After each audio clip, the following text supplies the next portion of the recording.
The students roll into class for the Saturday morning session, each and every one of them sporting the tired eyes of people who have worked through the night. Wait, they have class on oh wait, Japan. Never mind. With only a day left to prepare, I suppose it's not too surprising. Thankfully, we only have to suffer through classes until lunch break. Then our time is our own. Mewtwo lurches into class in a tired stagger. He had a busy night cloning Pokemon. I suppose students aren't the only people here that enjoy their late Friday nights. Without saying a word, he scrawls some page and question numbers on the board and stumps down at his desk. It's completely atypical behavior for him, but it appears that no one in class is going to call him out on it. Wordlessly, the students shuffle their textbooks into position and get to work. Not wanting to break the trend, I do the same, because I'm a beta faggot. Fatigue has made the class antisocial. Not a peep is heard among the ruffling papers. That can partly be attributed to the two empty seats beside me. For some reason, Misha and Shizune aren't present, probably doing council work for the festival. It's very quiet without Misha present, and the narrator is very good that he doesn't have to do her fucking voice. I wonder if she was born as rowdy as she is, or if she's making up for Shizune's lack of voice. Nakai, man, can I speak to you for a moment? But not too loud, man. I'm coming down, man. Someone put some weird shit in my stash the other night, man. I'm so engrossed in thinking about Misha that I don't even notice Mewtwo approaching my desk. Sure, what's this about? It's probably better if we speak outside the classroom, man. The cops are looking for me, man. So if they ask you, man, if they saw me, man, tell them I was hanging out with you, man, and I was nowhere near 4th and 5th Avenue. Man, this is a matter of life and death, man. Mewtwo stands in the hallway scratching his head as he works out what he's trying to say. Not knowing what is going on, I wait silently.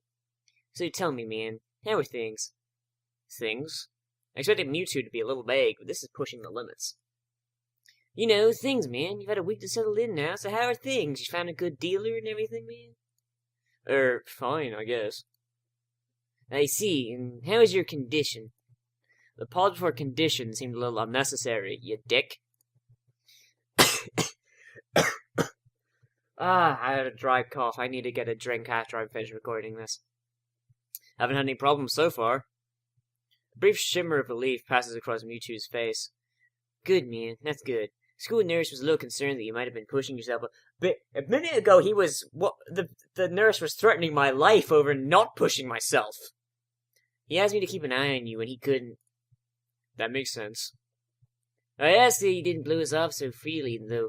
As much as we try to give you the level of education that you would get at normal school, you have to realize that you have limits, man. Our goal is to make sure you know where those limits are and how to maximize your potential within. Oh, fuck off! You can fuck right off with that bullshit. There's no such thing as limits. Aim for the stars, my friends. Then if you hit the moon, you're still in space, aren't you? I guess. I mean, I didn't plan on doing anything stupid like jumping a shark on a fucking moped. Though now that you mention it, that sounds like a good idea. Well, that's a start, I guess, man. So then, on to my next question. How are you finding your studies? I understand you were laid up for a while. We're not too far ahead, are we? I don't really think so. I tried to keep up when I was in the hospital, so it hasn't been too hard. Mewtwo taps his chin and raises an eyebrow as he absorbs this information. Is that so? I suppose there are still students out there who realize the importance of learning. I wouldn't go that far. I was only trying to keep myself occupied in my little life support prison. Well, yeah, you gotta keep up with those things, right, man? That's exactly it. One wrong move and this world. Oh, wait. Fuck, did I? Fuck. Right, wouldn't want that to happen. No, you wouldn't, man. Every week there's a new scientific discovery. Most of them mean nothing to a layperson. Any one of them could be the key to the next big thing, man. It could tie everything together, man. I'm fucking freaking out here, man. I'll keep that in mind. It's obvious that Mewtwo's serious talk is over, and he's gone back to his standard, slightly scatterbrained approach to life. I think in hindsight, I prefer him this way. He's slightly more predictable in his unpredictability. What the fuck, these... Well then, man, I think that's all I had to say. Let's get back inside, shall we? My relief at the suggestion is unsurmountable. Sure, you're the boss. Mewtwo pauses for a moment. I don't think any one of my students had ever said that to me before, man. Man, you're fucking the best fucking Hisao, man. For an instant I consider replying to this, but something deep within me tells me to shut my fucking mouth and get back in the classroom. A few of the students jump at the sound of the door, rapidly trying to pretend that they're working on the questions on the board. Some don't even bother, their heads slumped on the desk as they nap. Thankfully, it would appear that Mewtwo doesn't even give a shit. He returns to his desk and retrieves a scientific journal from one of the drawers. I guess I got him there. The class returns to the near science that Mewtwo and I left it before our chat. Mixed feelings of tiredness and anticipation buzz around the room. Everyone here is either waiting for a chance to rest or the chance to get their last-minute preparations underway. Ding, ding, dong. Ding, dong, ding, dong. Before you all leave, I expect the answers to these problems on Monday, you little shits. The class sighs as one, instantly regretting slacking off, but is acutely aware of the more pressing issues at hand. The classroom empties in a blink as everyone rushes to the last-minute festival preparations. I stay behind and try to quickly finish the questions so I don't have to bother it over the bleh. Yes, Hanako! It's weird that Lily comes all the way to our classroom to pick her up. I expect that moving around is at least normally harder for her than it is for Hanako. But none of my business, I naturally don't ask about it for Hanako. Despite the relatively proximity of our seat, she never tries to strike up conversation about that or anything else either, so a purse of silence falls upon the classroom. Break the ice, you fucking beta asshole! My pencil lead splinters against the paper just when I was about to finish a paragraph. The sounds of my irritated sigh and subsequent fumbling around for a sharpener feel like they're breaking the mood in the classroom. Hanako keeps her eyes firmly away from my direction. Before long, Lily's tall figure appears in the doorway. Hanako, my dear. Her name is all it takes to make Hanako jump up from her desk and run to Lily. They talk quietly for a moment, but it doesn't take long for Lily leaves down the hall and Hanako idles back into the classroom, taking her seat once again. I watch Hanako out of the corner of my eye in sheer curiosity at the idea the two would be separated. For a couple of minutes, she does nothing but sit with her chin in her hand, staring at the desk dejectedly. The boredom eventually becomes too much for her, though, her slender frame reaching into her bag and pulling out a small book. Come to think of it, that isn't the one I saw her reading at the library. She must be quite a fast reader to get through them at this rate. But why would Lily leave her to her own devices? It seems to be quite out of the ordinary, going by Hanako's reaction. Oh, that's right, I think Lily mentioned something about going down to the town today before Rin bumped into us. The thought of that walk makes me look outside. The bright sun and occasional people wandering around enjoying the afternoon make me yearn to get out of school, or at least do something other than sit here. Procrastination, say history subject best studied on a Sunday, or a Monday, or any day other than this one. Talk to Hanako. There's gotta be something I can do. It said she went to the library, right? Go to the library. Hanako looks at you saying pretty off guard by Lily leaving, so she might want someone to... Yes! She wouldn't go into town, that's not her place for her. Slinging my bag over my shoulder, I make my way out of the classroom. I walk down the hallway to the library past a multitude of closed doors, though each one's sound a furious rehearsal can be sound. Rock music blares out of one door, almost as loud as a concert. Think about the grounds of the blah blah. Only partially insulated the noise of festival preparations, they're the only sounds to be heard. Not a soul stirs here, with everyone apparently enjoying the weather outside or working on festival events. Yuko isn't here either, maybe she doesn't work on Saturdays. I quietly walk through the library, now fairly familiar with the layout. I head to the back, where Hanako's private little corner is. I run my hand across the spines of books on the way through, feeling the individual texture of each as I glance across the titles. I used to do this all the time in the library at the hospital. Some things never change, I guess. Like the smell of a library. No matter how much care you take, the paper in books is always gonna... Don't say that! Don't say that. It's not degrading. It doesn't degrade. It ages. And books age like wine. They smell amazing. Is anyone with me here? The smell of a really old book that like hasn't been opened in fucking ever. Like it hasn't been opened in like decades. Like you open it and you're like, I can smell the ages. I smell it all. I can smell the time. I bet if I had a straw, I could snort the time directly into my brain. Probably, no matter which library you go into, anywhere in the world, it will have that same musty... It's not a musty smell. Hisao, you're breaking my balls here. I want to help you find true love, but you're making it hard. I find something that looks light enough to read without any major thought involved, and look for Hanako in the reading area. Once again, she's sitting in the beanbag with her back to a bookshelf, reading through the same book she'd had in the classroom. She's slowly making her way through the pages. Unlike the last time I saw her here, I quietly take a seat in a beanbag. The noise is enough to catch her attention, but not startle her. The delicate routine that must be followed each and every time I try to talk to her almost feels like a hunting game. Like hunting game. Once again, we see the wild Hanako. You must sit quietly when stalking the wild Hanako. Having literature is a good practice, as it makes them feel unthreatened.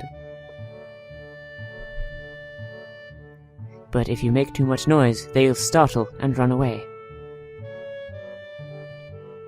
Is that the same book as before? Yes, I'm almost finished. Cool. I wonder if I should... Do you mind if I borrow it when you're finished? My mouth is faster than my mind, it seems. Aw, yee! Sure, you may not like it, but... I'm sure it can't be that bad. After all, you've stuck with it, haven't you? I guess. It's a book on gay porn. I mean, if you're into that. I settled into my beanbag and set about reading my own book that had been buried in my bag. It's a light novel about pirates. To be honest, I'm barely skimming over the words, having chosen the book merely because it belongs to a different genre than I normally read. Finding it hard to muster enough enthusiasm to finish the book, and noting that I've inadvertently distracted Hanako quite a bit, I decide to try and make conversation. So, I see Lily left. Don't say that! You idiot! She nods before taking her eyes off her book. She must have been really into it after all. Lily had to go and meet someone. Oh? Akira, her sister. Shakira! Sister? I haven't heard her talk about her family. She and Akira used to live together. I thought all the students lived in the dorms. We don't have to. But it's easier, right? I mean, there's food here, and you're close to the school. I don't think I've ever been to class so often in my life. Her badly hidden smile was quite rewarding. In the back of my mind, I now have a bit of homework to catch up on, but it's quite comfortable in here. No one can find me and force me into working for their pet project, either.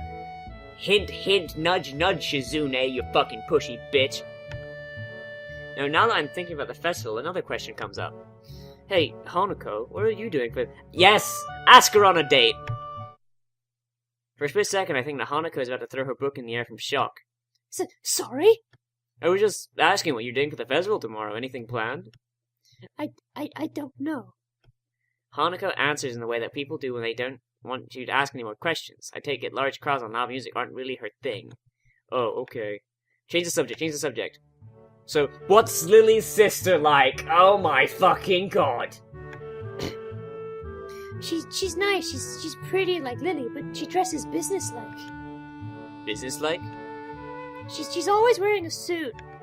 I see, and that makes her less pretty somehow? Hanako gives an embarrassed shake of the head. No, just different. I'll admit it, she just has me intrigued. To hear Hanako talk about someone other than Lily is the first, and be complimentary about it as well. Because I managed to fracture the... Not that I tried to take care of this mystery sister, and I'm fucking choking on my tongue here. All I can think of is Lily in a suit. I can't imagine that not being attractive, not at all. Dude. Focus the fuck up, Hisao. Target acquired, right in front of you. Arm the torpedoes and fucking fire. Well, one day you'll have to introduce me to her. Okay. Our brief conversation ends as abruptly as it started, and we both return to our novels. Oh, I better not be fucking locked into Lily's story. The passage of time is marked only by the gradual movement of the patch of light cast through the window. Slowly, the noise of the various rehearsals in the building fade out and die as students start to get hungry and tired. Just thinking about this makes my stomach start to turn knots around itself. I think it's time to head back. Do you think Lily would be back by now? I think I might head back to my dorm. It's pretty tired from this week. Not a word of that is a lie. Moving to a new school as it ramps up for a major event has been taxing, to say the least. I can feel myself nodding off as I read my book. Okay, I might stay here a little while longer. Looking at Hanako's book, I can see she's only a few pages away from completing it. For a moment, I consider hanging around. No, Hisao! You fucked up! Okay, see you around, Hisao. Later. Hisao? Hmm? Thank you for hanging out with me. I can see how hard it was for her to get a simple sentence out of her mouth. It leaves me hanging for a moment. So there is someone in this school even lonelier than me. Maybe lonely is the wrong word. I haven't been lacking company for this first week, but I've still managed to feel somewhat alone and detached. Maybe lonely is the wrong word for Hanako too. She has Lily after all, doesn't she? I realize I've been standing here far too long without answering, so I pull up a flawless, not too exaggerated smile. You're welcome, sugar tits. Good night,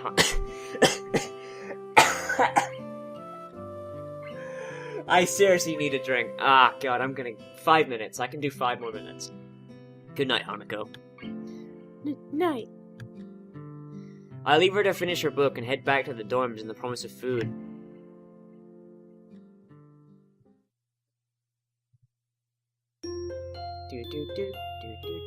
Is this like the moving of acts, or is it like a time skip forward? I don't know. The next day I wake up feeling a little more lightheaded. It's almost noon already. Sleeping late is fine since it's Sunday and there's no classes.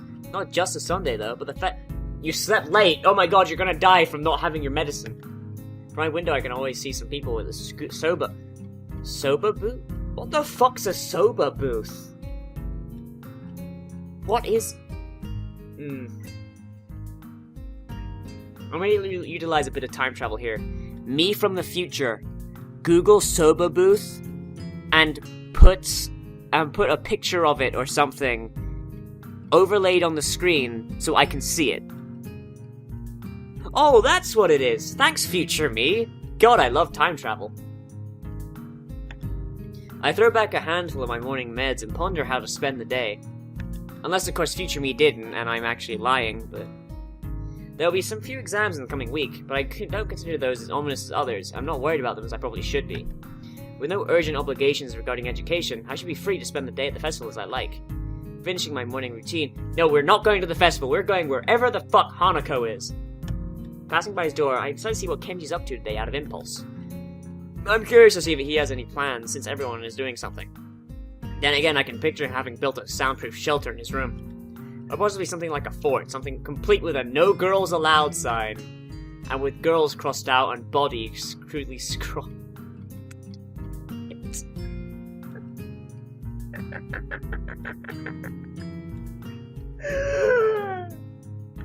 Knocking on his door, which is luckily devoid of any kind of sign, I hear again now something clicking with at least 10 locks pulling. The door opens up a crack. Who is it? You're supposed to ask that before you open the door. Oh, it's you! Damn, it's early! It's not really that early. What is it, man? Nothing, I'm just gonna ask what you're gonna do today. Half the school is out there already. Out there? Out where? Why? I'm going Super Saiyan! What? What is today's special? Where are they here? Who are? I can hear them. It's loud. Don't tell me. Has the invasion begun? He suddenly looks more alarmed. What day is it, man? Yeah, I guess you couldn't see the big wooden booths outside and people selling stuff. What the hell are you talking about? I have my curtains closed at all times to thwart the snipers. It's the festival. You know that, right? Oh shit, that's today! Ah, damn it! Damn it! I can't believe I forgot! I don't have my fort finished yet!